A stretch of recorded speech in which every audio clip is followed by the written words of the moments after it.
Hi అండి. Welcome to Jhansi అభిరుచులు. నేను మీ ఝాన్సీ. ఈరోజు వీడియోలో మామిడి పళ్ళతో ఐస్ క్రీమ్ ఎలా తయారు చేసుకోవాలన్నది ఈ వీడియోలో చూపిస్తాను.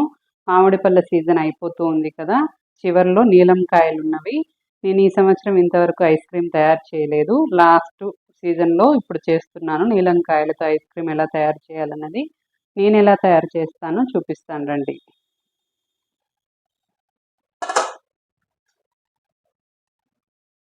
మామిడి పళ్ళకు ముందుగా పైన ఉన్న తోలును తీసేసుకోవాలి. పీలర్తో నీట్గా పీల్ చేసుకోవాలి.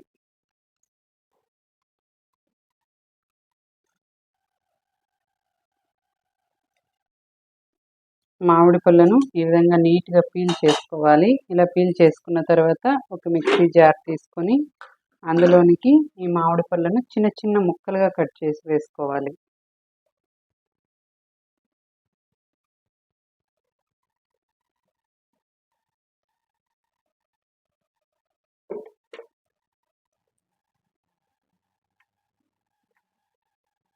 మామిడి పండును ఇలా చిన్న చిన్న ముక్కలుగా కట్ చేసుకొని మిక్సీ జార్లోనికి వేసుకున్న తర్వాత ఇందులోనికి కొద్దిగా షుగర్ని యాడ్ చేస్తున్నాను. మామిడి పండు స్వీట్గానే ఉంటుంది కాబట్టి ఒక 2 టేబుల్ స్పూన్స్ షుగర్ని యాడ్ చేశాను.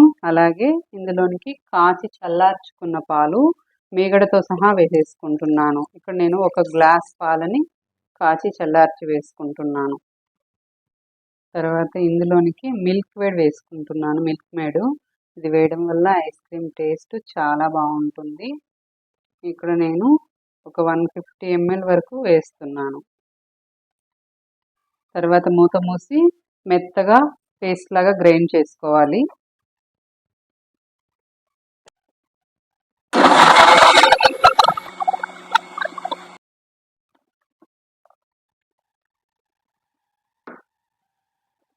ఈ విధంగా మెత్తటి పేస్ట్ లాగా గ్రైండ్ చేసుకోవాలి. మరీ లూజ్గా ఉండకూడదు, ఇలా ఉండాలి.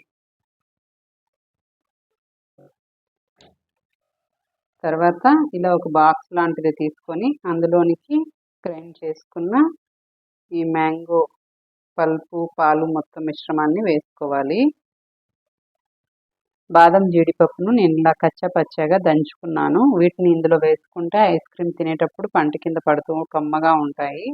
అందుకోసమని ఈ నట్స్ను వేస్తున్నాను. ఇవి ఇష్టం ఉంటే వేసుకోవచ్చు, లేదా స్కిప్ చేసేయచ్చు. కాస్త పల్పుని వేసుకున్న తర్వాత ఇందులోనికి కొద్దిగా నట్స్ను వేస్తున్నాను. తర్వాత తిరిగి మిగిలి ఉన్న పల్పును వేసుకోవాలి. మ్యాంగో ప్యూరీ అంతా వేసుకొని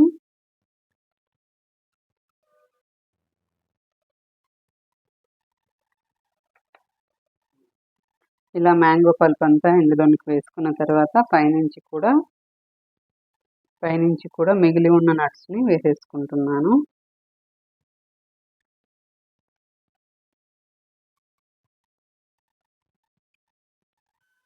దీని ప్లేస్లో కావాలంటే మామిడి పండును కూడా చిన్న చిన్న ముక్కలుగా కట్ చేసుకొని కూడా వేసుకోవచ్చు.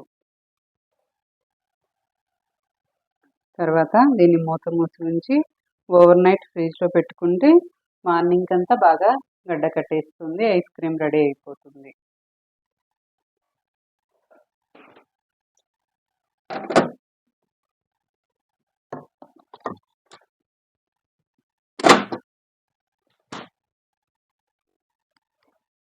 ట్వెల్వ్ అవర్స్ తర్వాత ఫ్రిడ్జ్లో నుంచి తీసేస్తున్నాను.